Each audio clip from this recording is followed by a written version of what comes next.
Shalom, Israel, Shalom, Shalom.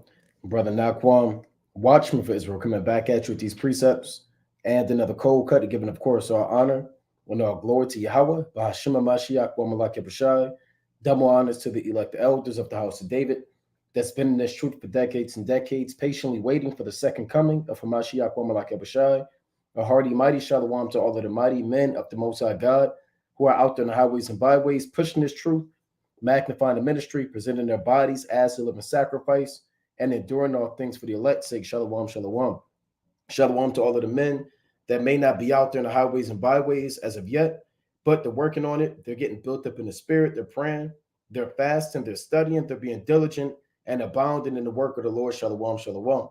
Shalom to all of the Aquath out there, the sincere sisters out there, holding it down in the household, to reverencing their husbands, being submissive and diligent, and moving in the spirit of a righteous foremother. Shalom, shalom.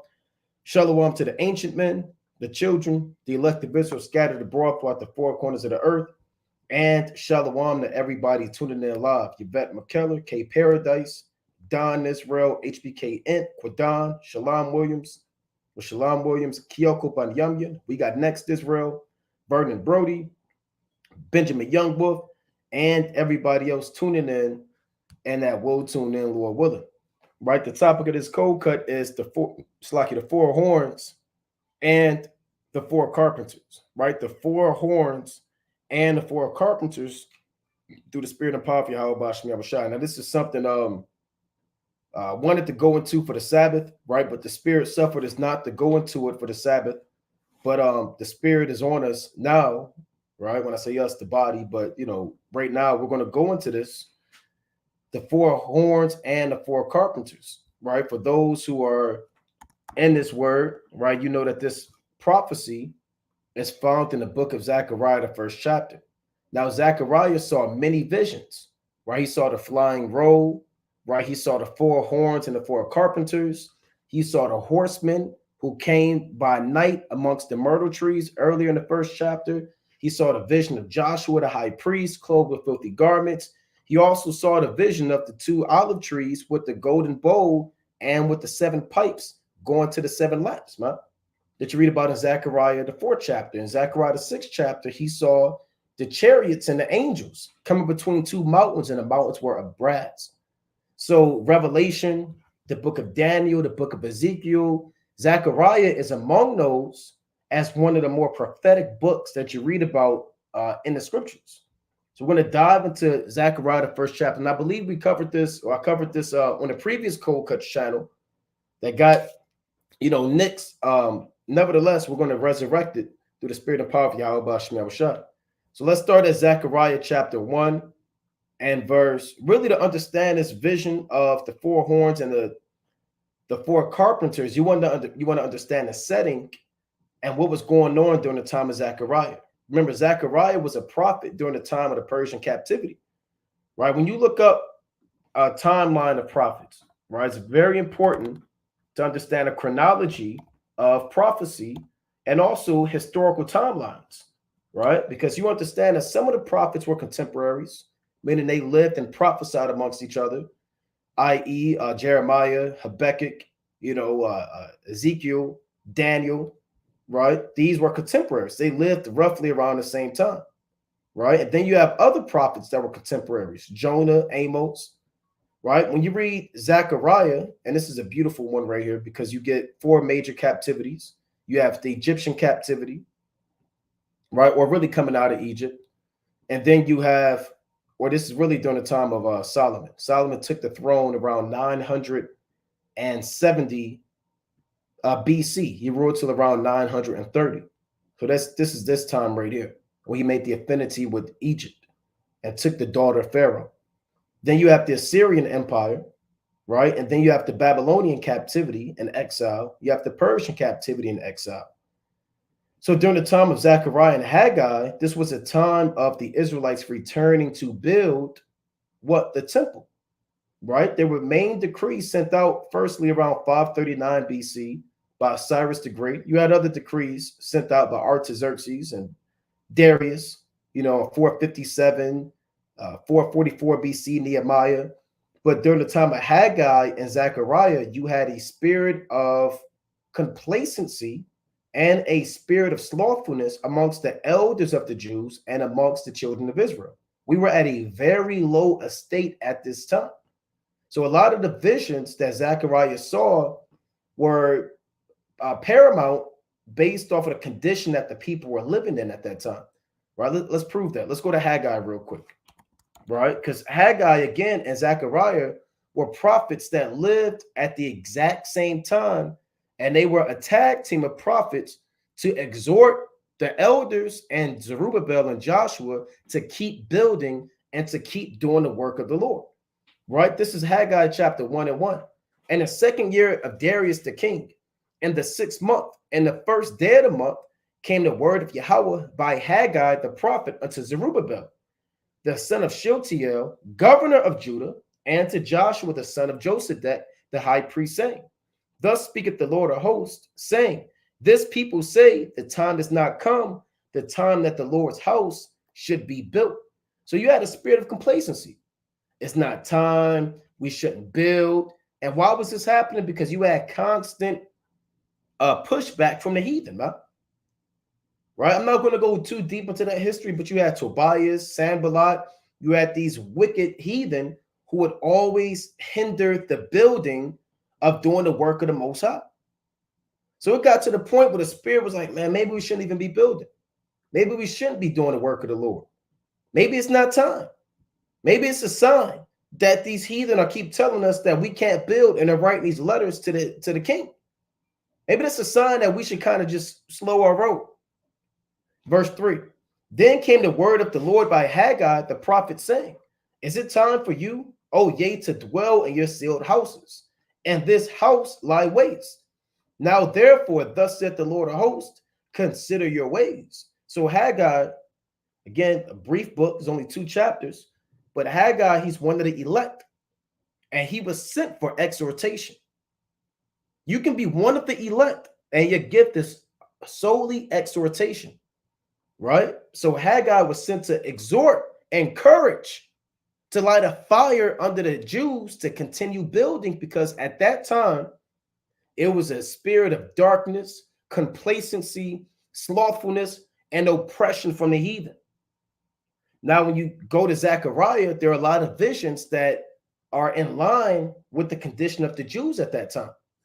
Right? So let's go back to, and we'll actually read that in Zechariah chapter 1 and verse 12.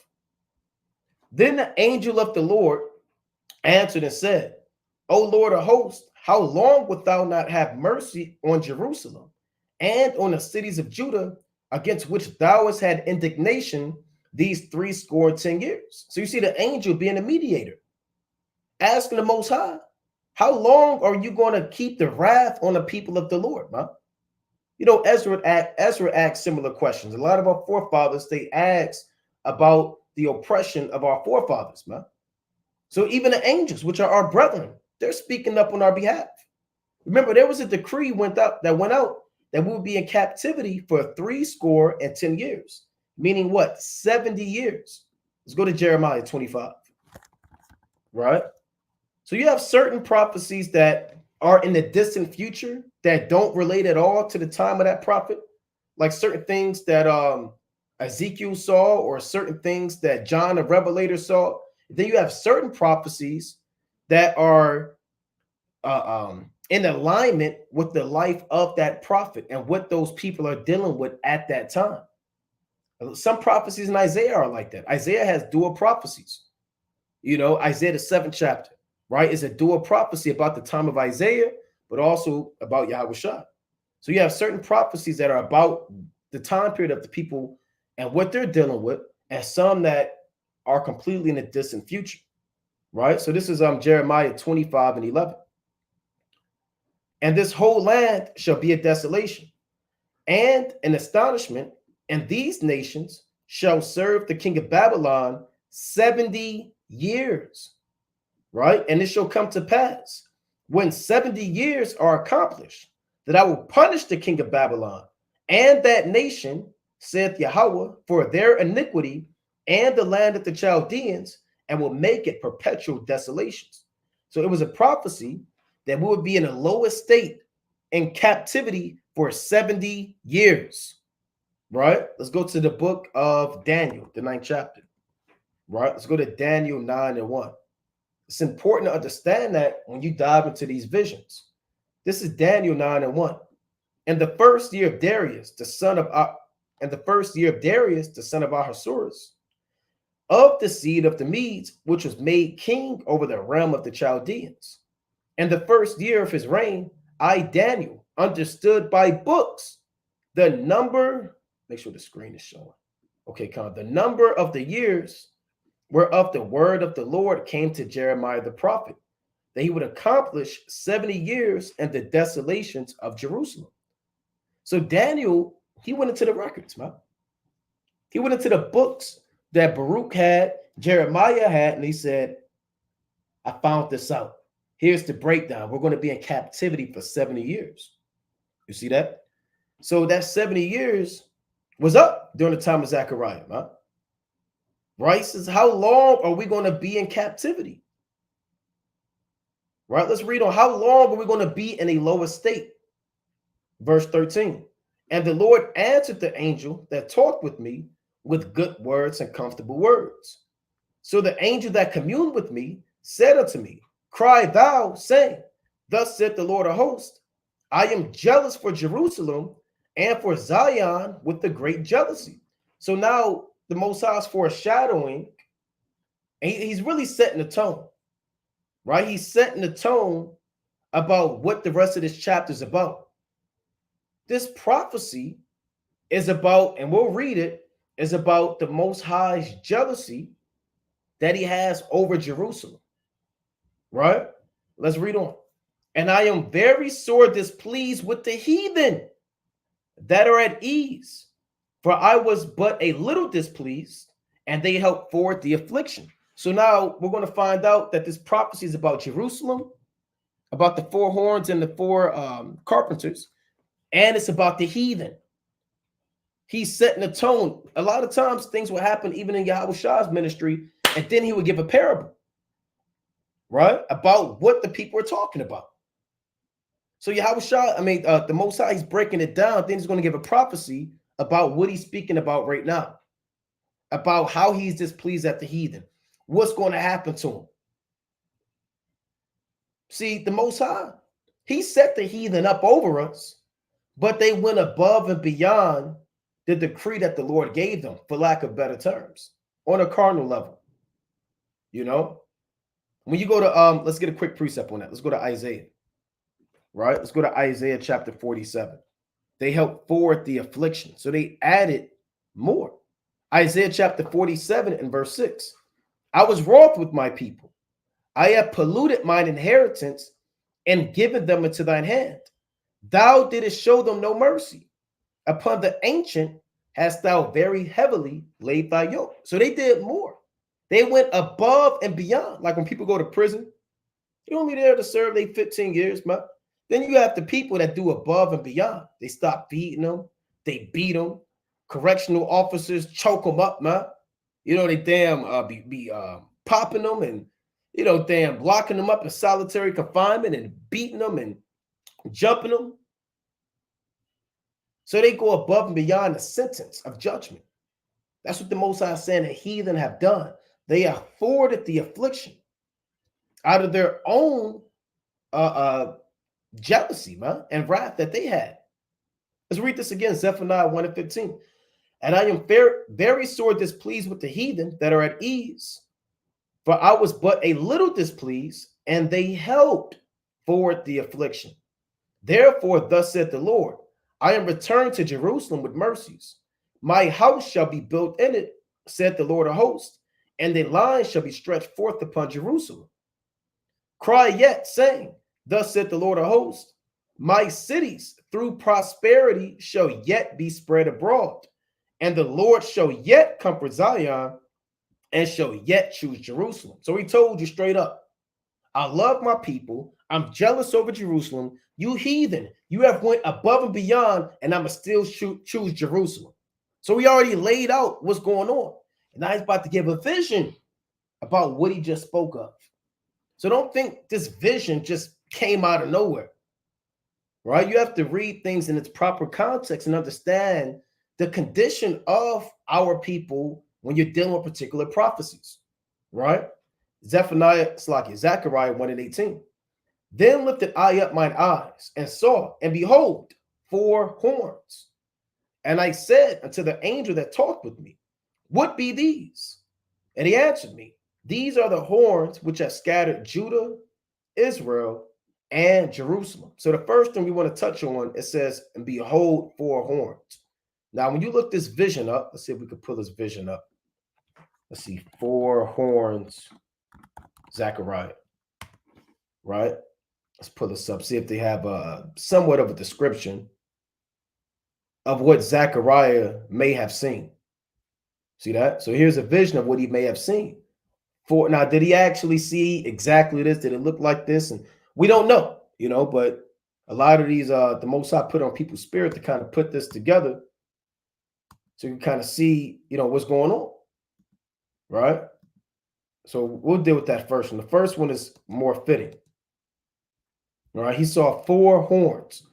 Now, this number 4 is not a literal 4, right? It's not a literal 4. It's not just talking about 4 major kingdoms or 4 kingdoms. The number 4 does not always mean the literal number 4, right? Because again, how do you know that?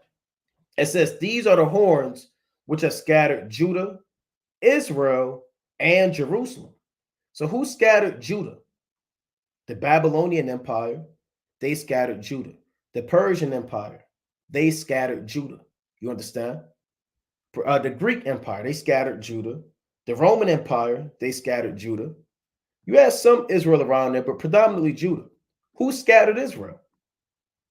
Right? Who scattered Israel? Did the Babylonians? See, a lot of you may say, well, it's the Babylonians and what do you say? It's like the Babylonians, the Persians, the Greeks, and the Romans. Well, the Romans didn't scatter the northern kingdom, right? When did that happen? When did the Greeks scatter the 10 tribes? When did the Babylonians scatter the 10 tribes? It never happened. So who scattered Israel? The Assyrian captivity, or the Assyrians, right? When you read 2 Kings, the 15th chapter, 2 Kings, the 17th chapter, right? 2nd Ezra, the 13th chapter, the Assyrian Empire, they scattered Israel.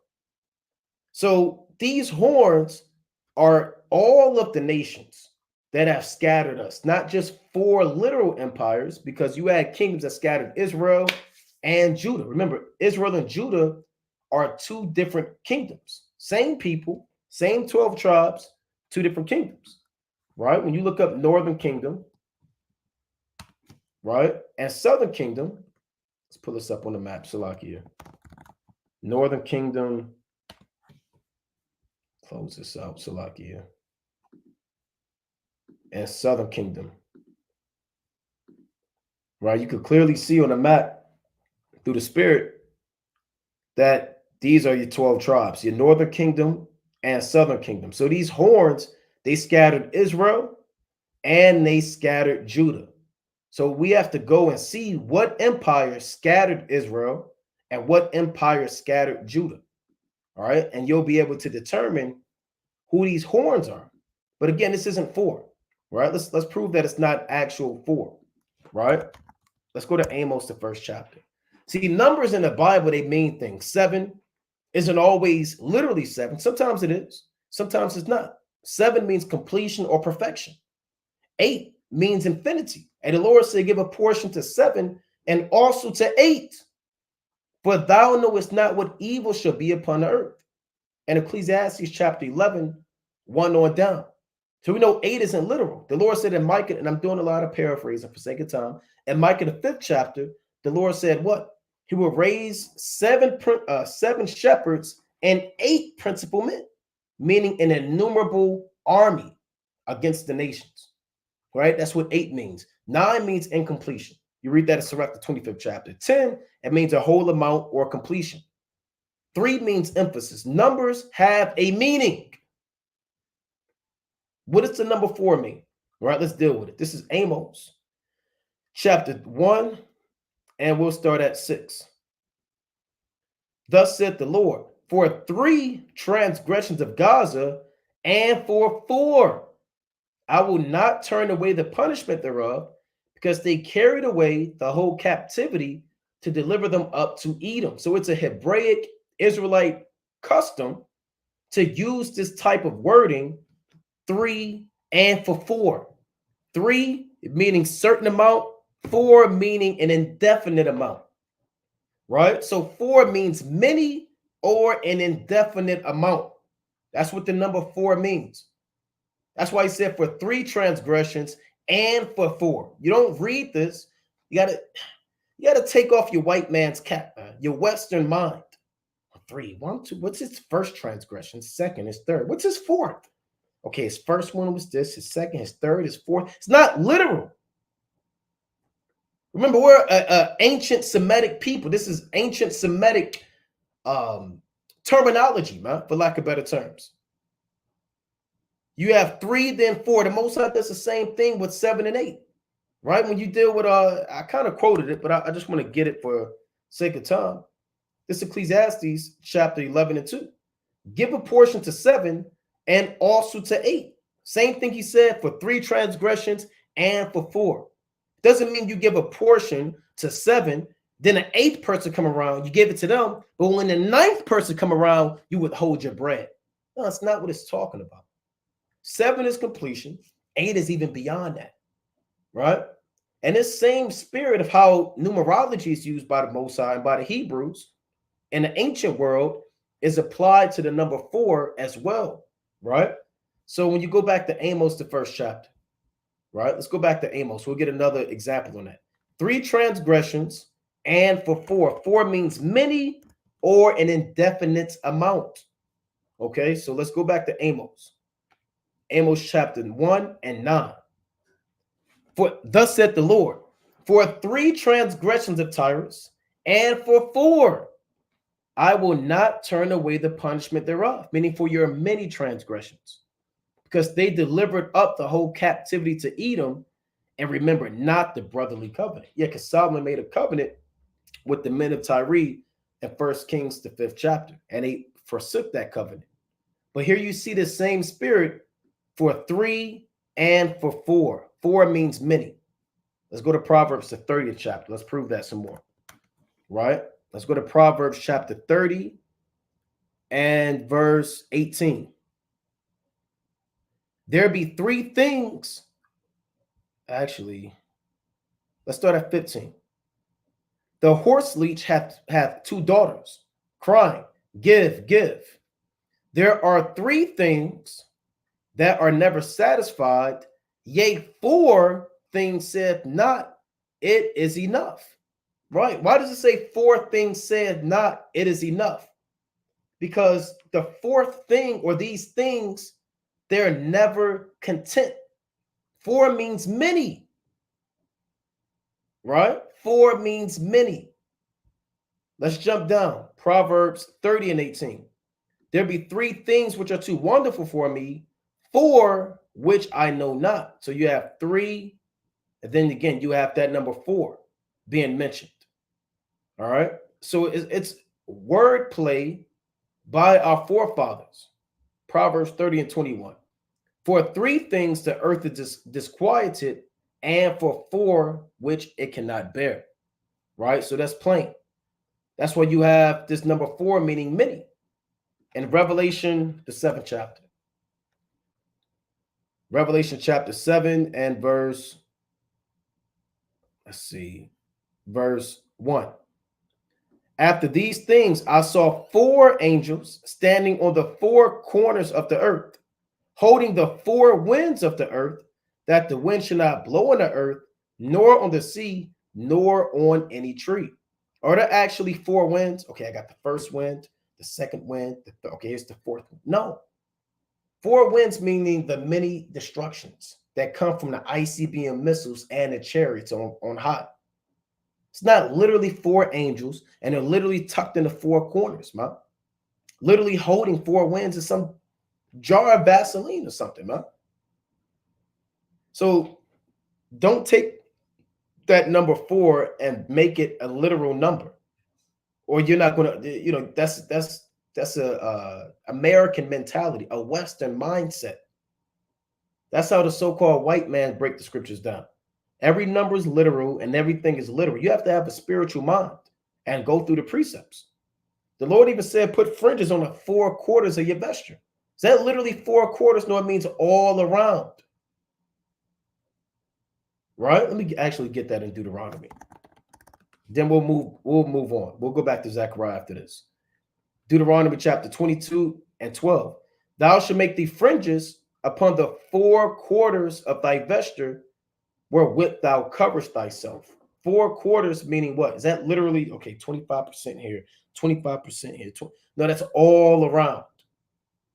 Leave it up to Amalek. They have a literal one here, one here. They have 4 zitzits, man. Amalek has 4 zitzits walking around, dirty, because they don't understand what 4 means. The Lord said he's going to kill a 4th part of men. Why would the Most High say he's going to kill a 4th part in Revelation, the 8th chapter? Right? Let's get this real quick. I believe it's Revelation, the 8th chapter. This is Revelation. Actually, that's the 3rd part. I want the 6th chapter. I mean, this whole thing is good. This is Revelation 6 and 8. And I looked, and behold, a pale horse, and its name that sat on him was Death, and hell followed him, and power was given unto them over the 4th part of the earth, to kill with sword, and with hunger, and with death, and with the beasts of the earth. So it's not literally 25% of the earth. A 4th part meaning a certain portion. All right, the same reason the Most High, he says he's going to kill a 3rd part, right? Because a 3rd also means a complete amount. So let's go back to Zechariah 1 and 18. Then I lifted up mine eyes and saw, and behold, 4 horns, right? Now, horns represent strength and power, right? Horns represent strength and power through the spirit and power of Yahweh Bashem Yahushua, right? You even have 4 horns on the altar, all right? Exodus chapter 27 and verse 2. And thou shalt make horns upon it, of it, Salakia, upon the 4 corners thereof. His horns shall be of the same, and thou shalt overlay it with brass. So you have the altar of incense, you have the brazen altar, that have 4 horns coming out of it, representing the omnipotency of Yahweh Bashem Yahushua, right? So horns represent power and strength. So when these offerings went up, when you look up the altar of incense, we'll keep that picture right there.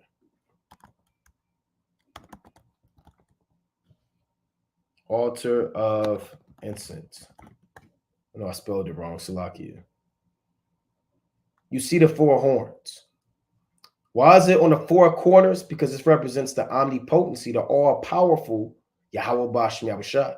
And the strength of this offering is of God, not of man. So you have the 4 horns right here. All right. See that? So these are the 4 horns on the right-hand side, representing righteousness.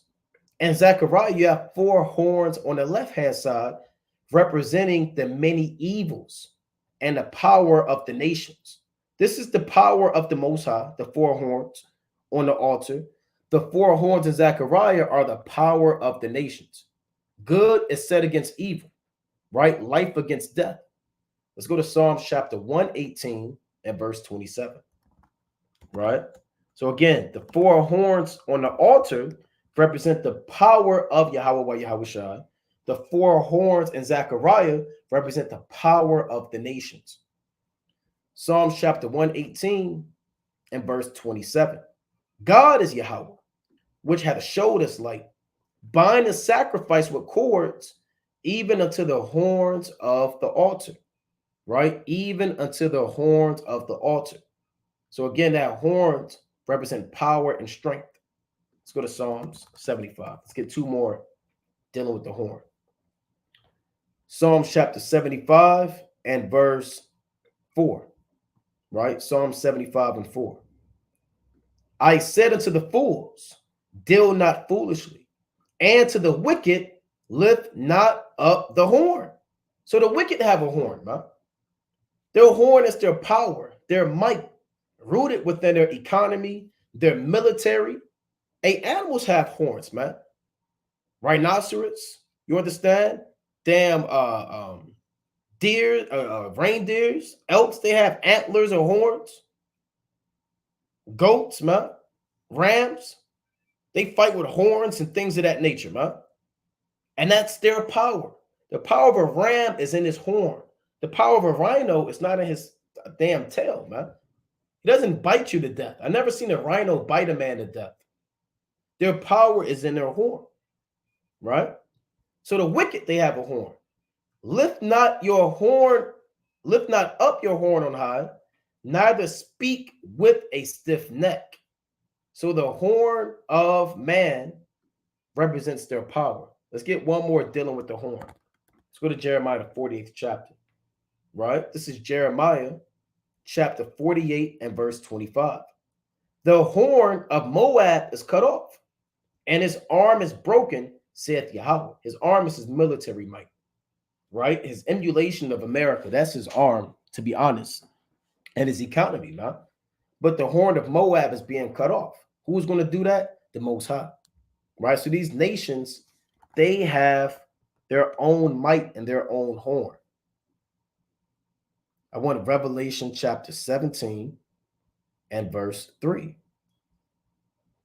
So he carried me away in the spirit into the wilderness, and I saw a woman, which is America, sit upon a scarlet colored beast, which is what? NATO in the EU, which actually represented the Roman Empire, right? The modern day Roman Empire, full of names of blasphemy, having 7 heads and 10 horns.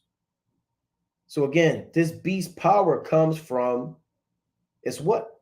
10 horns, which goes into the EU, right? The European Union. Those are the 10 horns. Now you add 10 small Roman provinces, the Lombards and the Dacia and the Visigoths and all these different Gothic Germanic tribes that lived within the Roman Empire one in time past, but they have advanced and boundaries have expanded and they have become Luxembourg. They have become these modern day Belgium and these different nations that you see in Central, Western, some Eastern Europe. These are the 10 horns. Horns represent, again, power and might. You have 4 horns of the altar, which is the power of Yahweh, Bashmi Abashai. You have 4 horns of the nations, which is the power of men. Going back to Zechariah. And that's what he saw, man. That's what he saw. That's what this represents. The power of the nations. Not just 4 literal nations, but all of the nations. All right. Zechariah chapter 1, again, verse 18. Then lifted I up mine eyes and saw, and behold, 4 horns. And I said unto the angel that talked with me, what be these? And he answered me, these are the horns which have scattered Judah, Israel, and Jerusalem. So now we know who they are. Because who scattered us? The nations. Now I can say, well, I thought the Most High scattered us. I thought all things are of Yahweh. Well, they are of Yahweh. Bashmi Awashad. But the Most High uses men, right? And the Most High scattered us. Let's go to the book of, by using the other nations, right? Let's go to Joel, the 3rd chapter. What does it say? These are the horns which have scattered Judah, meaning the southern kingdom, Israel, the northern kingdom, and Jerusalem, all the tribes, right? Even scattered abroad, all of the tribes. Who scattered us, man? Let's find out. This is the book of Joel, chapter 3 and verse 1. Let's find out who scattered us, right? Salakia. For behold, in those days and in that time, when I shall bring again the captivity of Judah and Jerusalem. I mean, the Most High is going to wake his people up and deliver us, right?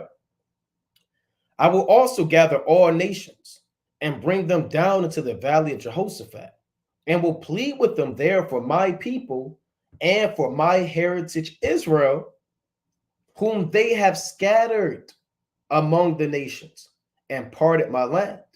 So what is the Most High saying? He's going to take all nations and bring them to the valley of Jehoshaphat. Where's the valley of Jehoshaphat? The Middle East. Yahweh, right? That's what it means. The decision or judgment of Yahweh to judge all of these nations according to what they did to the people of the Lord, right? So all nations, they have scattered us, man. It says, whom they have scattered among all nations and parted my land. Because who scattered us? All nations had us in captivity, man. When you go to First Maccabees, and they all had various slave trades, man, and deportations and exiles. Let's go to First Maccabees chapter 2 and 10, right? First Maccabees chapter 2 and verse 10. What nation hath not had a part in her kingdom and gotten the first spoils? Name a nation that didn't scatter us, man. And I'll call you a liar. There's 18 nations. Which nation didn't have a part in scattering us? It wasn't just 4 literal kingdoms. We were scattered by the Assyrians, man. Let's go to 2 Kings. Let's prove that, right? Because they scattered us among the nations. They deported us into the cities of the Medes. Read the book of Tobit, man. You know, we were living in Nineveh, you know, other parts of Assyria. Let's go to 2 Kings chapter 15 and 29. So Zechariah 1, let's deal with this. It says they have scattered Israel. Let's deal with Israel first. We'll deal with the northern kingdom. We'll deal with the horn that scattered Israel. Right? The main horn that scattered Israel were the Assyrians. Let's go to 2 Kings chapter 15 and verse 29. 2 Kings chapter 15 and 29. In the days of Pekah, king of Israel, came Tiglath-Pileser, king of Assyria, and took Ijon and Abel-Meth-Maacah and Genoa and Kadesh and Hazor and Gilead and Galilee, all the land of Naphtali, and carried them captive to Assyria. So this is scattering us. This is the deportation of the northern kingdom. One of the first deportations. Let's pull up deportation. Deportation. We'll do captivity. Captivity of northern kingdom Assyrians, right? We'll just type this in. I didn't have this written out and planned already. Here's a map, right? Let's see how accurate this is. Okay, so this isn't bad. So right here, they're missing some, but you know they did the best they could. So they put the area conquered by Tiglath-Pileser III. This is what we read about. So they have this area, and then they have the deportation by Tiglath-Pileser III, right? Which is the purple. So they took us from Galilee and parts of Naphtali and brought us to Nineveh and other parts of the Assyrian Empire. And then you had another deportation in 723 BC or 722 BC by Shalmaneser V and Sargon II. And that's this red arrow where they carried us out of Samaria and brought us to cities of the Medes and other parts. So we were scattered, man. Some of us were in Nineveh. Some of us were in the land of Media. We were all over. That's one of the main horns that scattered us, right? When you go to, let's go to 2 Kings, the 17th chapter, right? That's why it's important to know that history. 2 Kings chapter 17 and verse 23. Until Yahweh removed Israel out of his sight, as he had said by all his servants the prophets, so was Israel carried away out of their own land to Assyria unto this day. Right? So you can't get around it. We were brought out of Assyria and brought to another land. That's why Zechariah, it says, even Israel was scattered, right? You know?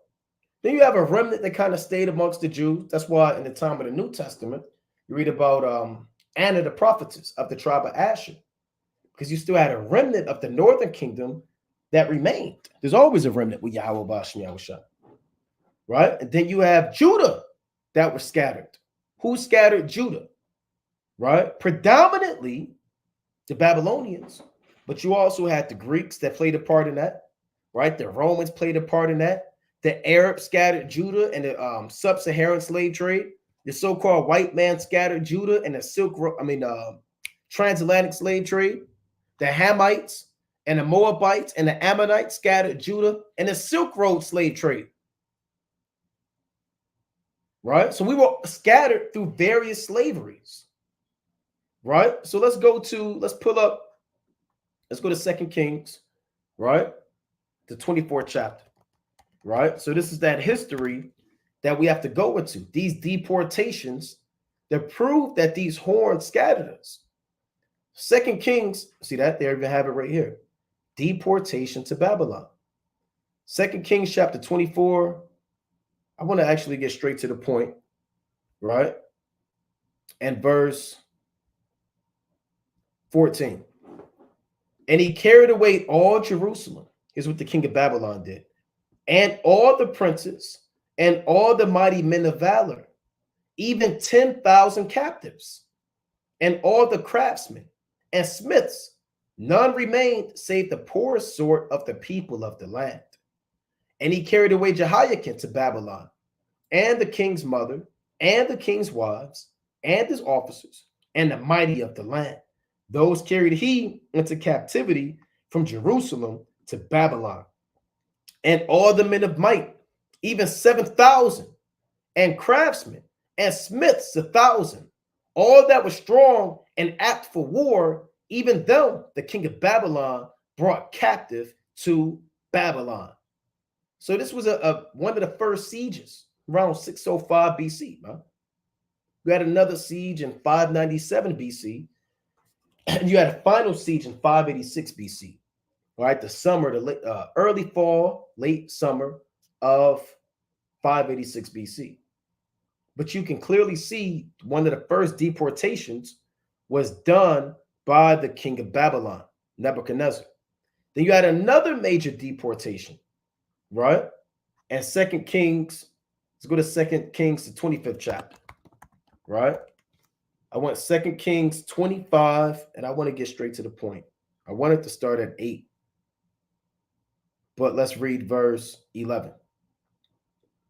Now the rest of the people that were left in the city, and the fugitives that fell away to the king of Babylon, with the remnant of the multitude, did Nebuzaradan, the captain of the guard, carry away. So they carried away men captive in 586 BC too. So let's pull up the deportation of the southern kingdom. Right? So let's pull up Babylonian exile. We did it for the northern kingdom to prove the horns.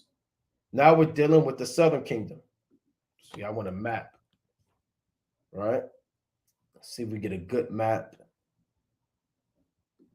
Let's see. All right, this isn't the best map, so we'll see if we find another one. They really should give you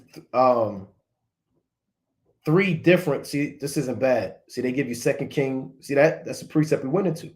They give you 2 Kings 24, 10 through 16, and 2 Kings 25, 8 through 12, Jeremiah 52. So they actually give you good precepts right here, right? Because they're on point with this. This is a good one right here, right?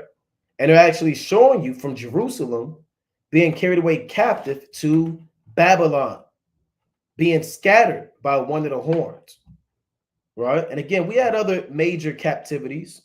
We had the Silk Road slave trade. I'm not going to go too deep into it, right? So the Silk Road slave trade, enslaved people, mainly Judah, were a tragically common trade good along the Silk Road. Raiding armies would take captives and sell them to private traders who would find buyers in far-flung ports and capitals from Dublin in the west to Shandong in eastern China, writes Silk Road historian Susan Whitfield. So you had the Silk Road slave trade, man. Well, we would trade it to China, trade it to Japan. That's why you have these movies. What's that movie? damn, with the black samurai, man, the Israelite samurai, Yasuke, I believe it's his name. Because you had slaves from Portugal sent all the way to Japan, right? So the Silk Road wasn't just Marco Polo getting money and for Spain and all of that madness. This was a major slave route. And we were scattered all the way to the Near East. For those who don't know, we also had the sub-Saharan slave trade. And it completely backs up 1 Maccabees chapter 2 and 10. Right? Here's your sub-Saharan slave trade. From you filthy, demonic Hamites, man. Well, you Arabs sold us to the Hamites, and the Hamites in turn sold us to the so-called white man and scattered us amongst the land of Ham and amongst Asia in Europe and also amongst the Americas. Right? So these were slave routes that Ishmael used to scatter us. You see that? So again, these horns are all of these nations, and we're showing you biblically, historically, how they scattered the 12 tribes. And you can really dive into these slave trades more, but for time's sake, we're just touching on it on the surface, right? And we've covered a lot of this before anyway, right? Transatlantic slave trade, right? Transatlantic slave trade, again, Hamites selling us. The word trans means across. So across the Atlantic, trading for what? Gold, mirrors, spices, guns, horses, See that? Enslaved Africans Middle Passage and brought us to the Americas and the West Indies and even South America and Europe. So that manufactured goods to the Hamites, they sold us to the Americans, and this was a major scattering of the tribes, man. Right? A major scattering of the tribes.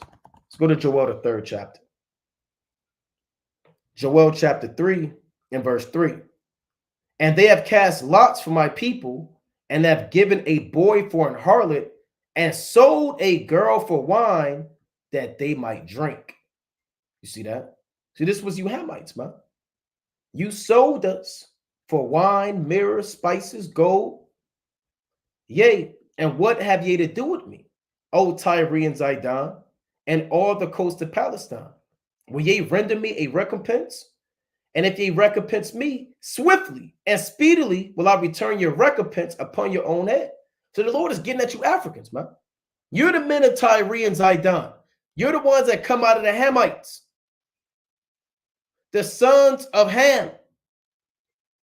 And you Palestinians are you Arabs today, which goes back to you ancient Philistines. But you Arabs took over that land.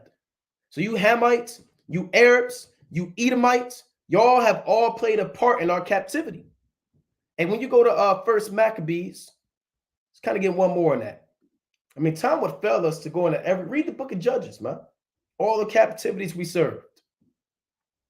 Let's go to I want 2 Maccabees, if I'm not mistaken. Right? Let's go to 2 Maccabees, the 8th chapter, and verse 10. So Nicanor undertook to make so much money of the captive Jews as should defray the tribute of 2,000 talents, which the king was to pay to the Romans. Because during the Macedonian Wars, you had the Seleucid dynasty going against the Roman Republic. So there was a lot of debt, a lot of trade talk.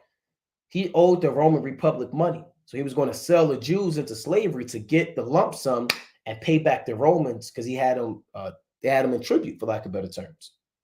But let's read the next verse. Wherefore immediately he sent to the cities upon the seacoast, proclaiming a sale of the captive Jews. So this was not the transatlantic slave trade, not the sub-Saharan slave trade. This is what I like to call the Mediterranean slave trade. And you don't see that in the textbooks. This is the Mediterranean slave trade, where they sold us across the Mediterranean to the Romans and to the Hamites and to these other nations.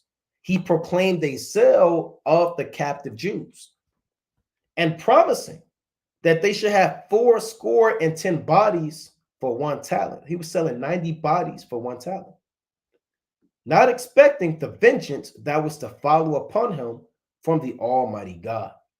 So that's plain. You see the white man selling us, the Arabs, the Hamites, the Moabites. Let's go back to Zechariah chapter 1 and 19. Right? And I said unto the angel that talked with me, what be these? Meaning, what are these 4 horns that I saw? Well, we just broke it down. And he answered me, these are the horns which have scattered Judah, Israel, and Jerusalem. What are horns? Power and might. How did they scatter us? Through various slave trades. Who did they scatter? Judah, the southern kingdom. Israel, the northern kingdom. Jerusalem, all of the tribes. Who did that? All of the other nations, not just 4 literal nations. Verse 20, right? It reads, and Yahweh, Ba'ashmi Abishai, showed me 4 carpenters. So now you have 4 carpenters. We broke down already that 4 is not meant to be taken literal. We went to Amos, the 1st chapter, the book of Proverbs, Revelation, and showed you how the number 4 is used in a poetic Hebraic way of saying many or an indefinite amount. So these actually 4 carpenters, man, that guys that went to trade school, right? And you got journeyman carpenters, and they're part of a union, and right? Let's pull this up. Is this what the prophecy is dealing with, man? Guys would, measure once. What they say? Measure twice, cut once, man. Using the damn was that a protractor, right? Or whatever they use, man. Right? Dikes with hammers. This isn't what Zechariah saw, man. He didn't see literal 4 carpenters. Let's go into this word carpenter. All right. Let's go into this word carpenters. So carpenters, they build, but they also have tools to destroy. So these carpenters, they have tools to destroy the 4 horns. They can cut off the horns. That's their job. You have the power of the nations that's going to be cut off by the 4 carpenters. All right. So let's go into this word carpenter. Right. Now it says craftsman, artisan, engraver, graver, artificer, skillful to destroy, warriors, figurative. So these aren't literal craftsmen, just like those aren't literal horns, right? You see, the Most High used horns again for power of the nations. And then the same fashion, he used carpenters to show the power of the men that are going to cut down those nations. There are men set up of old by Yahweh, by Shemashah, that have skills and the power of God to destroy and cut down the power of the other nations. They are parabolically called craftsmen, parabolically called engravers, artificers, skillful to destroy.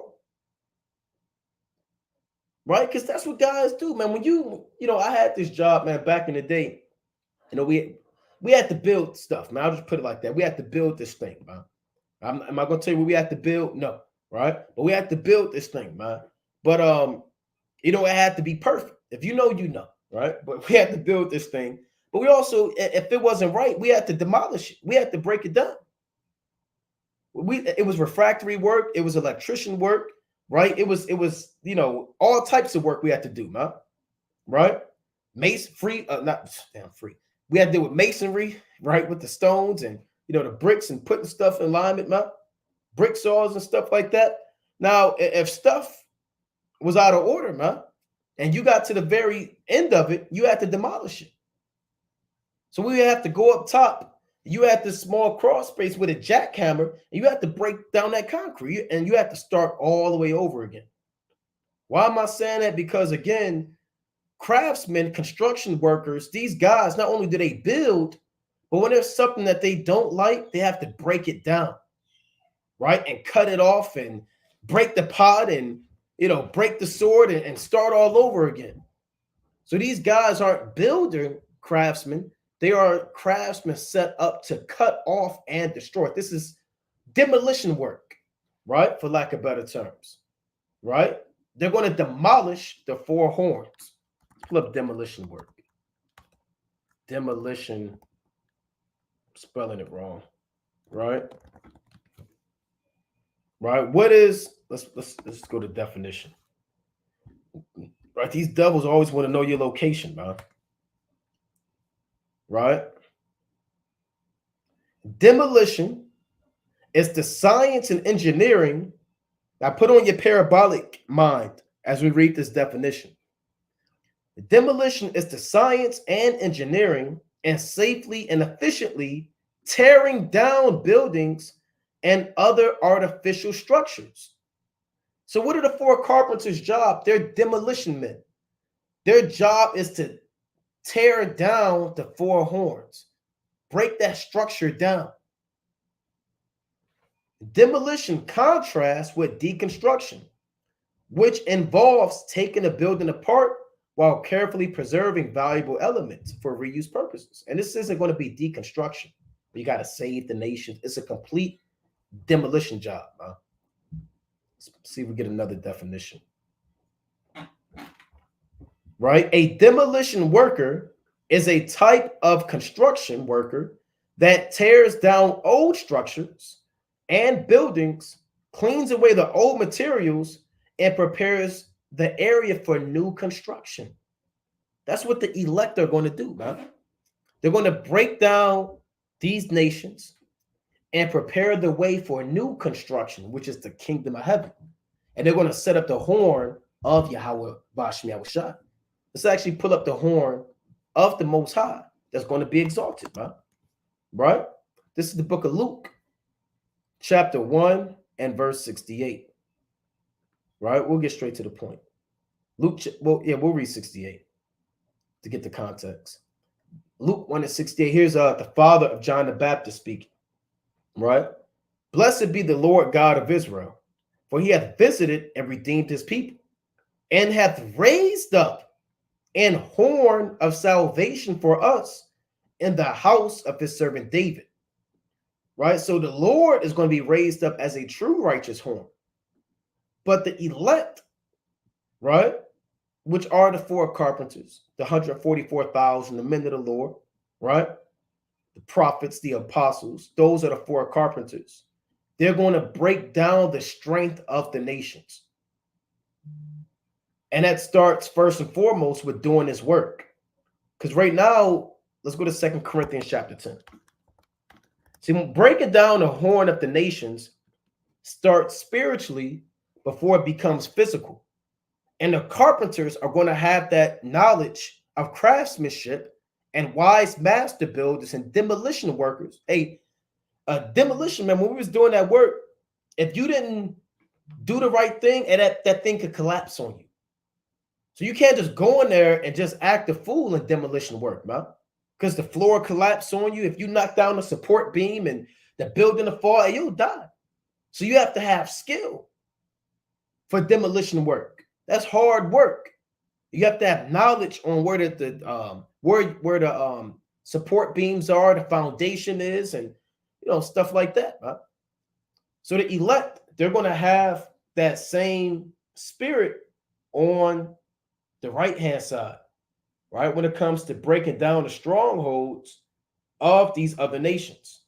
All right. This is 2 Corinthians chapter 10 and 3. They're demolition men, huh? Right?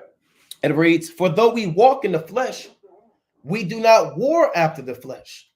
For the weapons of our warfare are not carnal, but mighty through the Most High to the pulling down of strongholds. So we carry weapons, man, to break walls down, which is Christianity, Islam, Nuwapianism, the black woman is God, you know, and all of this madness, man. So we have to pull that down because these strongholds are part of the horns, right? Because again, what does the horn represent? Strength and power. The strength and power of this system is their religion, their politics, science. That's all an amalgamation of their horn. Even when you read Revelation, the 13th chapter, let's go to Revelation chapter 13, right? Revelation chapter 13 and verse 11. And I beheld another beast coming up out of the earth. Who's the beast? America. And he had two horns like a lamb, and he spake as a dragon. So America comes off like as if they're the Lord, right? And God we trust. We're the savior of man. We are the heroes of the earth. We're to civilize you, give you medicine, give you food, and take you from being a third world, mosquito-bitten, damn sleep sickness country and turn you to give you Burger Kings and strip clubs and shopping malls and embassies and paved roads and freak you out, man. They want to freak you out. So they do it in the name of God, but the God that they serve is the spiritual demon Satan. The two horns that they have is their politics and their religion, right? So when we breaking the horns down, we're breaking down political strongholds. We're breaking down religious strongholds. We're breaking down science strongholds. We're breaking down philosophical strongholds. We're breaking that down because we're carpenters. And we know, and every carpenter, they know exactly what to use. They know what this saw is for. Let's pull up some carpenter tools, man, so we can kind of really get an understanding. Carpenter, and it's not even just a literal carpenter, it's a craftsman, it's an artificer. So we'll put up demolition tools, right? So let's see what demolition workers deal with, right? You see that? They got demolition breakers. And you brothers that did this work, some of the stuff, you know, I absolutely don't know. We just used the jackhammer and all types of other things. But they have this, man, right? They deal with fist cars, right? Pry bars, hammers to break open wood, jackhammers, man, for concrete and masonry, and these are strongholds. Rotary hammers, also called breaker, and combination hammers are something that you use, man. Right? So there are certain tools for demolition. Look at this, the best demolition tools. A full bar, sledgehammer, pry bar, nail puller, Pulaski axe, folding utility knife, reciprocating saw or sawzall, rotary hammer, and cordless grinder. And these are literal tools. The tools that brothers use are spiritual tools, right? This precept, this book, that chapter, that verse. These are the tools that brother used to break down the strongholds. All right. 2 Corinthians chapter 10 and 5. Casting down imaginations and every high thing that exalteth itself against the knowledge of God, and bringing into captivity every thought to the obedience of Hamashiach Yahushua. So again, these men in Zechariah 1, these carpenters, they're not literal carpenters. They are spiritual carpenters, spiritual craftsmen, spiritual demolition workers who are set up to cut off and destroy the horns of the nations, the power of the nations, their might, military might, their science, their religion, you know, their politics. Let's get another precept on that real quick. Let's go to 2nd Ezra chapter 1. Right? Let's get a few precepts. Let me see where I'm at with time. Okay, we're making good time. All praise to Yahweh Shem Yahushua. Right? So let's get a few precepts on the carpenters, man. Right? Who are these carpenters? Let's go to 2nd Ezra chapter 1 and verse 38. It reads, "And now, brother, behold what glory, and see the people that cometh from the east, unto whom I will give for leaders Abraham, Isaac, and Jacob, Oseas, which is Hosea, Amos and Micaias, which is Micah, Joel, Adias, is Obadiah, and Jonas, that's Jonah, Nahum, and Habakkuk, which is Habakkuk, Zephaniah, which is Zephaniah, Haggai, that's Haggai, Zechariah, which is Zechariah, and Malachi, which is obviously the prophet Malachi, which is called also an angel of the Lord, because his name means messenger or angel of the Lord. These are leaders whom the Most High is going to send forth in the last days. These men are on the earth right now. I'm going to say that again. These carpenters are on the earth right now. Abraham's on the earth. Now, do you know who's Abraham? Oh, that's Abraham right there. He walked just like. No, you don't know. Oh, that's Micah, the prophet right there. I can tell by the way. Hey, you can't tell. But the prophets are back. The patriarchs are back. These men are doing the work of Yahweh Ba'ashem Yahushua. They're here. Now you can say, well, no, that was Ezra's time. Well, hold on now. Ezra was on the earth around the 5th century. So how could Abraham be a leader coming back on the earth in the 5th century? So this shows you that these men are back on the earth right now, man. Right? These men are back on the earth, and these are some of the 4 carpenters, right? Because you have the 12 apostles here on the earth, man, right? You have many men that are back on the earth. Let's go to 2nd Ezra chapter 2. Let's go to 2nd Ezra, the 2nd chapter, to show you the 4 carpenters, right? I want 2nd Ezra chapter 2 and 17. 2nd Ezra chapter 2 and 17. Fear not thou, mother of the children, for I have chosen thee, saith the Lord. For thy help I will send my servants, Isaiah and Jeremiah,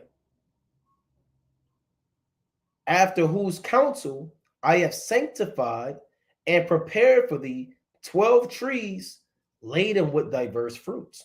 So the Lord is even going to send not just Abraham, Isaac, Jacob, Hosea, Joel, Obadiah, not just those men.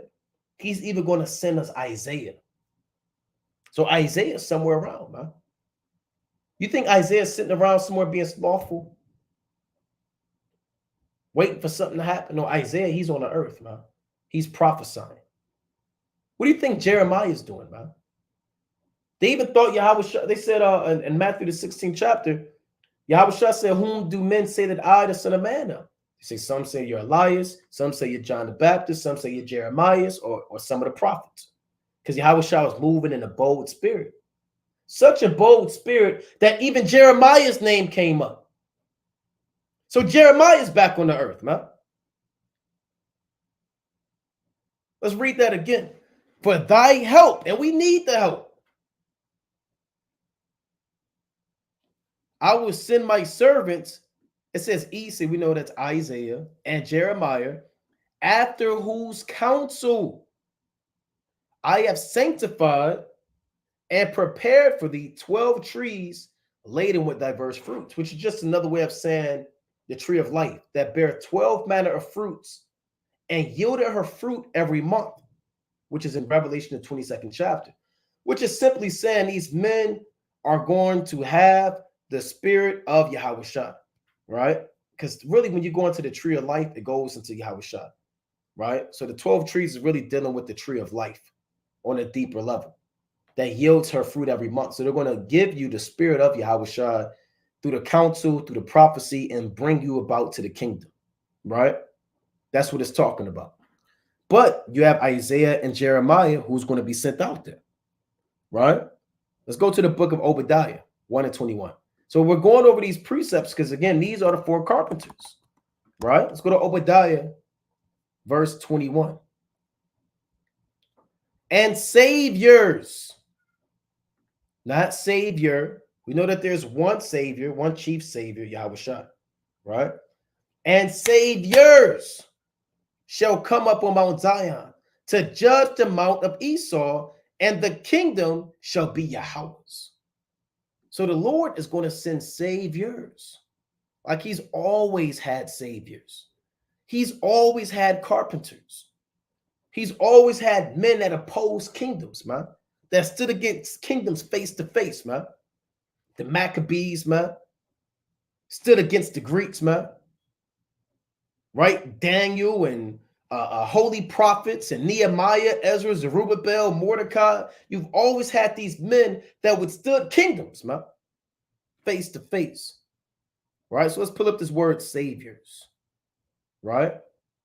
It reads, and saviors shall come up on Mount Zion. Right? It reads, to save, be saved, be delivered. To be liberated, be saved, be delivered. Who is delivering us? The saviors, man, which are the men of the Lord. They're liberating you from sin. Now, the work that they do is no doubt inspired by Yahweh Ba'ashmi Yahushua. This is how they're able to do the work that they do, due to the inspiration of the Holy Spirit. But they're liberating you through sin, through preaching the gospel, by showing you how to repent and bringing you on the right way of knowledge of Yahweh Ba'ashmi Yahushua. So these are the saviors that are set up in the last days. And they're breaking down, and they will continually break down the many horns, the four horns. Just like in the ancient world, you had men that broke down altars, that broke down horns of the other nations, and broke down images, and men that stamped these groves into pieces. This is what the elect are doing on a spiritual level. This is how it looks, though. Let's go to 2 Chronicles 34 and verse. Let's start at 3. Right, this is Josiah, if I'm not mistaken. Come, 2 Chronicles chapter 34 and 3. For in the 8th year of his reign, while he was yet young, he began to seek after the God of David his father. And in the 12th year, he began to purge Judah and Jerusalem from the high places. And again, put on your parabolic cap. The Lord said, oh, that he would show thee the secrets of wisdom, that they are double to that which is. So this is literal, but have the eyesight and understand that the prophets are doing this on a spiritual level, right? As demolition workers. Josiah was a demolition worker. He was a carpenter, right? So it reads, and in the 12th year, he began to purge Judah and Jerusalem from the high places and the groves and the carved images and the molten images. And they break down the altars of Baalim in his presence. You see that? So the same way that the elect are breaking down the horns and cutting them as demolition workers, Josiah did the same thing on the physical level. We're breaking down the altars on a spiritual level. Christianity has an altar. Islam has an altar. Hinduism has an altar. You can say, I don't see the altar. The altar is spiritual. Because the works that they do, the prayers, the offerings, they're putting it on the altar to their God. That's why, real quick on 1 Corinthians, real quick, I'm going to go back to that. Let's go to 1 Corinthians chapter 10, right? 1 Corinthians chapter 10 and verse 20. 1 Corinthians chapter 10 and 20. But I say that the things which the Gentiles sacrifice, they sacrifice to devils and not to God. And I would not that ye should have fellowship with devils. So they're doing sacrifices on their spiritual altar. We're breaking down those altars and bringing them to the path of knowledge, right? And you had actual altars of Baalim, right, that he was breaking down. Let's pull up an altar, this wicked, corruptible. See if they have an image of that. Altar of Baalim. Right? Pull up an altar of Baalim. Or I should have just said Baal. See that? So he's breaking this down, man. Oh, this is Gideon shatters the altar of Baal. This is what the elect are doing to the four horns. When we destroy Christianity, when we destroy religions, science, things that oppose themselves against the Most High, when we literally destroy the nations and put them in slavery, right? See, we get an altar of, let's type in altar of Baal, right? Altar of Baal. All right, type that in through the spirit. See if we get similar images. We may just get similar images, right? This is what Josiah was doing, Gideon was doing. A lot of our forefathers were doing this, man. Breaking down altars. Carpenters, craftsmen. That's why one of the definitions that I like that they put in there, it said figuratively, warriors skillful to destroy. Skillful to destroy. And that's how the men of the Lord are. Right? They're skillful to destroy. This is a good picture right here, man. I like this. This is an example of one of the four carpenters. One of the leaders, Isaiah, Jeremiah, the prophets that are sent back on the earth to break this down. Right? So let's go back to this. This is what Josiah did on a physical level. I'm going to read it from the top, right? And just read it straight through. 2 Chronicles, chapter 34, and verse 4. And they break down the altars of Baalim in his presence, and the images that were on high above them he cut down, and the groves, and the carved images, and the molten images he break in pieces. Just like America has an image that they want you to worship, and made dust of them, and strawed it upon the graves of them that had sacrificed unto them. And that's what the elect are going to do. The same way he broke down physical images, Babylon has an image, right? And he said to them that dwelt upon the earth that they can make it, that they should make an image to the beast that had a wound by the sword and did live. Everybody right now, they're worshiping the image, right? That the false prophet has set up to get you to worship God, which is the Roman Empire, back on the earth, manifest through the spiritual demon Satan, right? On a deeper level. Nevertheless, people worship this image, and we have to break that image down by doing the work of the Most High. All right? Josiah did this on a physical level. He did it on a physical level. He broke down literal images. The same way the four carpenters. Pull that, where's that picture back? The same way the four carpenters are breaking the horns down. All right, so let's go back to Zechariah, the first chapter. Right? Back to Zechariah. That's why you have to go through these precepts.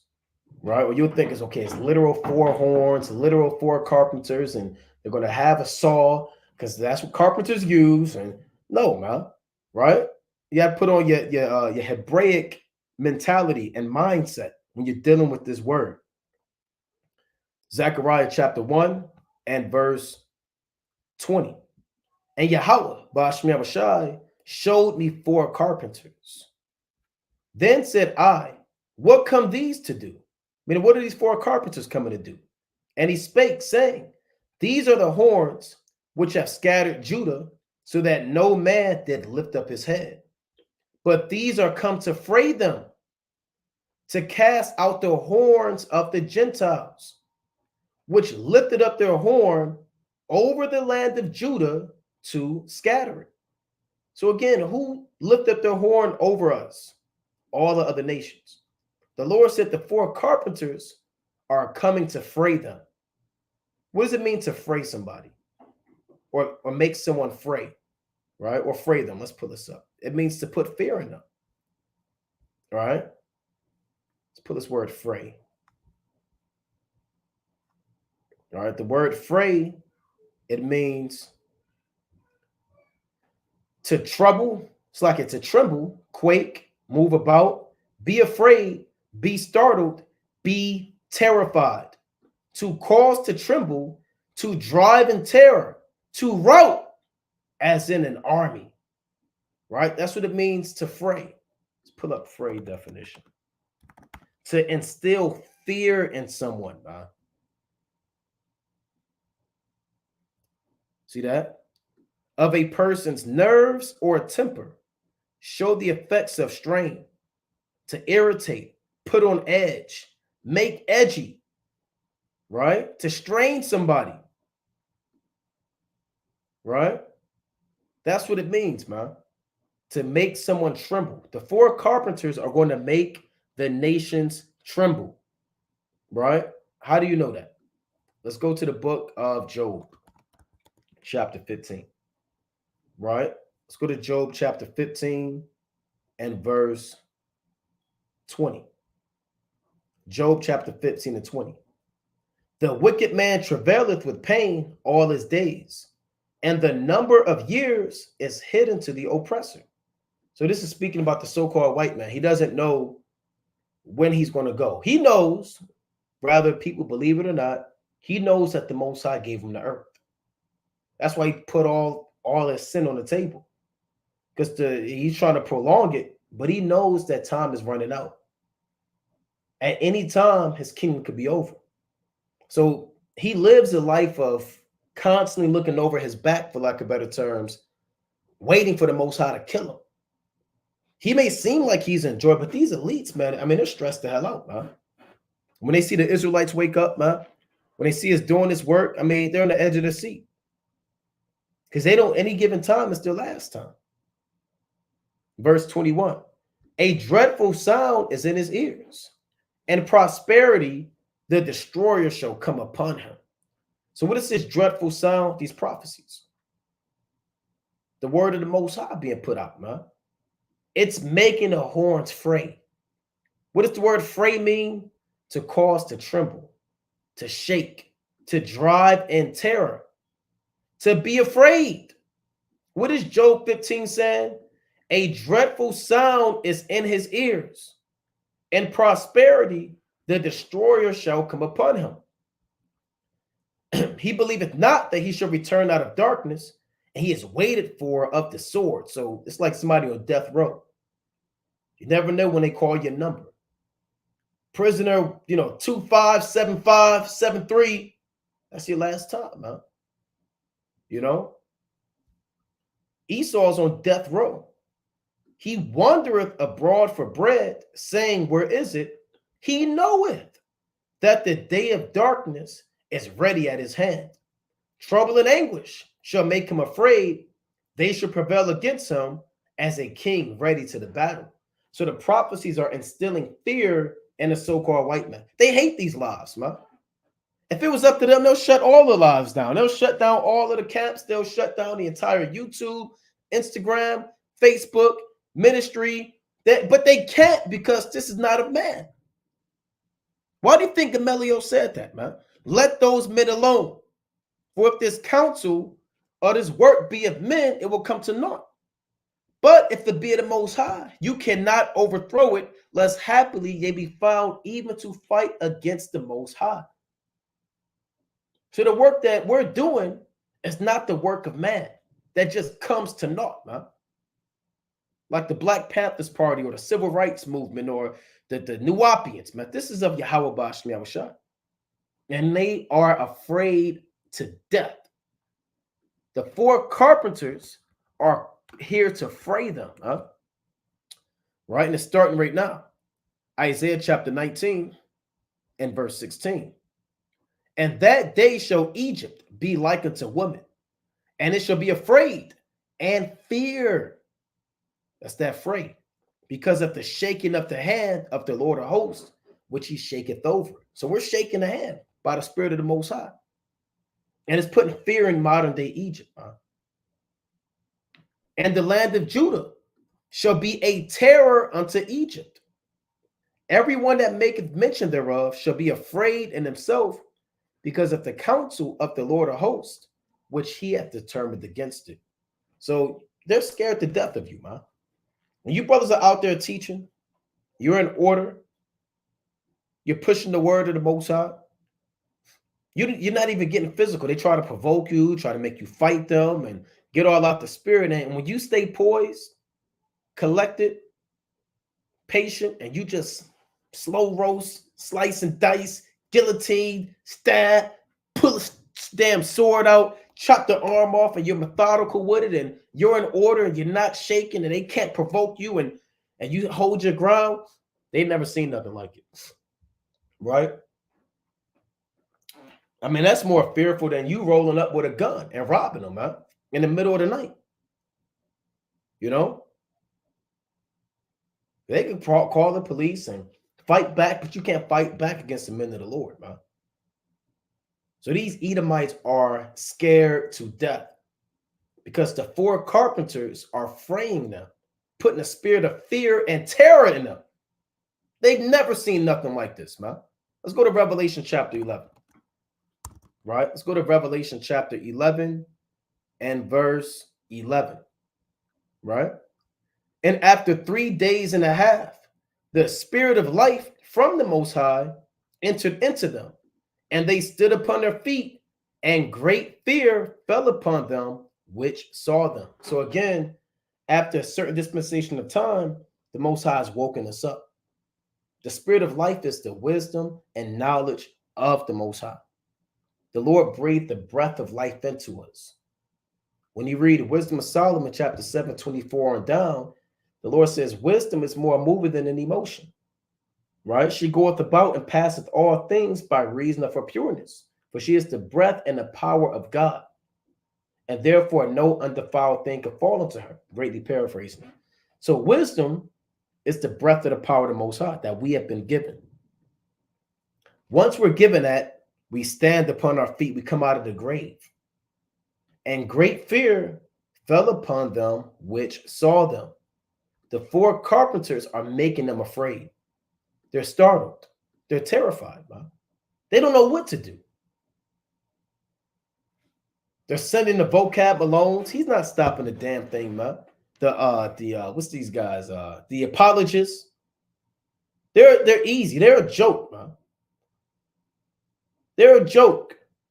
They have the same arguments. They can't deal with prophecy. They can't deal with the end of the world.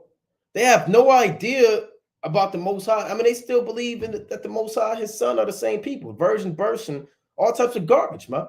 They're a joke. Esau sends agents, spies, false brethren unawares. He shuts down YouTube channels and tries to stop the word of the Most High because he's scared to death. Why? Because the four carpenters have showed up with the destroying weapons in their hands, man. Let's go back to that and go back to Zechariah, the first chapter, right? And again, I mean, right now we're spiritual, but eventually this thing is going to become physical, man. Eventually, Salakia, this thing is going to become very, very physical. And everybody's going to have to deal with it, man. You have to deal with it. Right? Zechariah chapter 1 and verse 21. Again, then said I, what come these to do? I mean, what are these men standing upon their feet? Who are these men with destroying weapons in their hands? With Bibles, apocryphas, anthologies of notes and commentaries and prophecies and breakdowns and historical books. And they have purchased books that have been kept secret, man. Expensive books and documents and maps and geography. And these are all the weapons and the tools of the four carpenters, man. And they have spiritual weapons, a sword of the spirit, which is the word of God, the shield of faith, the helmet of salvation, the breastplate. They have all these weapons. So Zechariah saw these men stand up, ready to destroy the power and the might of the other nations. It's going to start spiritually, but eventually it's going to become physical. What come these to do? And he spake, saying, these are the horns which have scattered Judah, right? And we know who predominantly scattered Judah, the Babylonians, the Greeks, and the Romans. But we read earlier that it's dealing with Judah, Israel, and Jerusalem. Okay. So that no man did lift up his head. Right? Why does it say that no man did lift up his head? Let's go to Proverbs chapter 28 real quick. Right? The no man is no Israelite man. Had confidence. No man had faith in Yahweh Ba'ashem Yahushua. No man was in a power seat and or authority. You know? This is Proverbs chapter 28 and 28. When the wicked rise, men hide themselves. But when they perish, the righteous increase. See, when the horns was in power, no man did lift up their head. Men hid themselves, man. You hid yourself into Islam. You hid yourself in Christianity. You literally hid yourself, man. You run away from the police. You don't know what's going on. You're depressed and you have no confidence anymore, man. You don't have the faith that you had in time past when one could chase 1,000 and two could put 10,000 to flight because our rock was with us. And that's what Zechariah is saying. He said when these horns came into power, there was no confidence in Israel, man. It says for a long time, Israel has been without a priest, man. You know, and without the true God. But now the Most High has sent carpenters out. But these are come to fray them, to cast out the horns of the Gentiles, meaning the other nations. You can say, well, I thought the Gentiles was Israelites. No, not these Gentiles.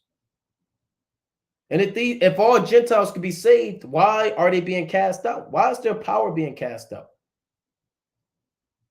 To cast out the horns of the Gentiles, which lifted up their horn over the land of Judah to scatter it.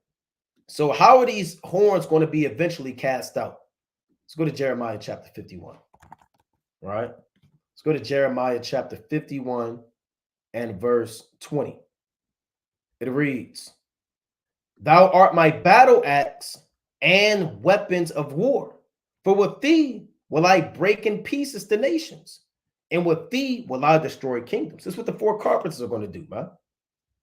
They break things down. They're going to break and cut them horns off. The same way people cut horns off of rhinos, man. Let's pull this up. Rhino with horn cut off, man. Right? See, they show stuff like this, man. So this is what these sick devils do, man. That's why they got to be cut off the earth and destroyed, man. You know? This is what the elect are going to do to the other nations. Let's say this horn is Babylon the Great. I mean, this rhino is Babylon the Great. Their horn is their what? Their kings, their elites, their science, their power, their men, their wise men, their men of renown. And we're going to cut them off by physical strength. That's what we're going to do. We're doing it on a spiritual level, you know, and then it's going to become physical. We want to cut that horn, man. Right? How are we going to do that? Because we're going to break them in pieces. The Most High is going to use us as a weapon of war. Jeremiah 51 and 21. "And with thee will I break in pieces the horse and his rider. And with thee will I break in pieces the chariot and his rider. With thee also will I break in pieces man and woman.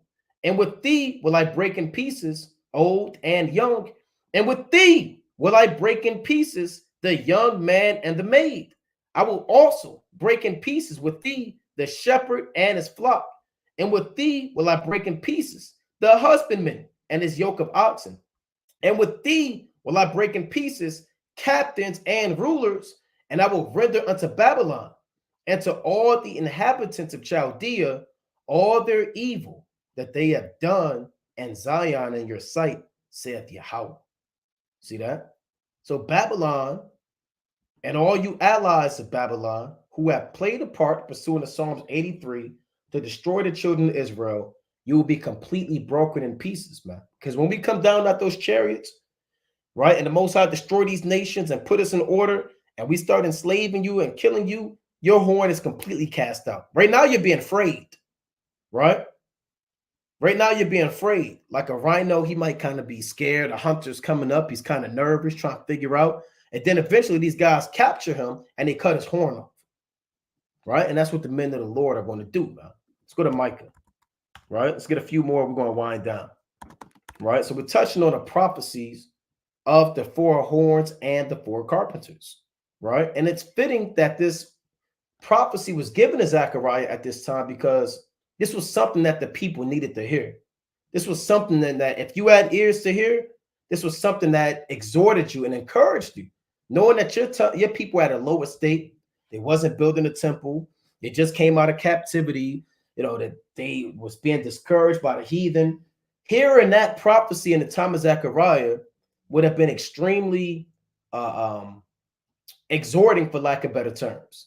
And so it is now, knowing that these four horns are in power and the Lord is setting up four carpenters right now. So when we go over these prophecies, we get excited, man. When we read about the end of the world, when we talk about enslaving the nations. I love talking about putting nations in captivity, breaking their horns, man. This is the book of Micah, chapter 4 and verse 13. Arise and thresh, O daughter of Zion, for I will make thine horn iron, and I will make thy hoofs brass, and I will beat in pieces many people, and I will consecrate their gain unto Yahweh, and their substance unto the Lord of the whole earth. So the Lord is going to make our horn iron, meaning our strength. Really, it's coming from Yahweh Shai. But, if we're part of that number, we're going to have spiritual power, and we're going to literally break off their horn, or spiritually break off their horn. Now it says we're going to beat them in pieces. I got brother. Well, what does that mean? What parable is that? What is that? That's a literal beat them in pieces. Well, I thought the scriptures I thought this was a dark saying. It's really no. You're going to literally beat them in actual pieces. Is that 2 pieces? Is it 3? It doesn't say. It could be 1,000 pieces. Bone fragments. King David said, then did I beat them small as to dust, man. Skin and ripping their skin off and ears over here. And, it's going to be a disaster for you other nations, man. Right? Your horn is going to be broken and our horn is going to be exalted. Psalms chapter 2 and verse 8. Ask of me, and I shall give thee the heathen for thine inheritance, and the uttermost parts of the earth for thy possession. So if you can ask the Most High. He can give you the heathen to own. See, a lot of jakes, man, you're limited in your prayers, man. I don't know if the Most High can do this. He just said, if you ask of the heathen, you'll get the heathen. If you ask of the uttermost parts of the earth for your possession, you'll get it. Thou shalt break them with the rod of iron. Thou shalt dash them in pieces like a potter's vessel. Be wise now, therefore, O ye kings. Be instructed, ye judges of the earth. See that? So the Most High said we're going to be able to break these nations in actual pieces, man. This is what Zechariah 1 is saying. We're going to cast out the horns of the Gentiles. The same way Josiah broke down the altar, broke down the groves, broke down these different idols that they had, and cast it out of the temple. We're going to break down the power and the might of the other nations, and then destroy them physically, because they have lifted up their horn over the land of Judah to scatter it. And with that, we're going to close up, giving, of course, all honor and all glory to Yahweh Ba'ashima Mashiach wa Malak Yabushai. That's the 4 horns and the 4 carpenters breakdown. Most High willing, you are edified. Kwam Yashala. Shalom.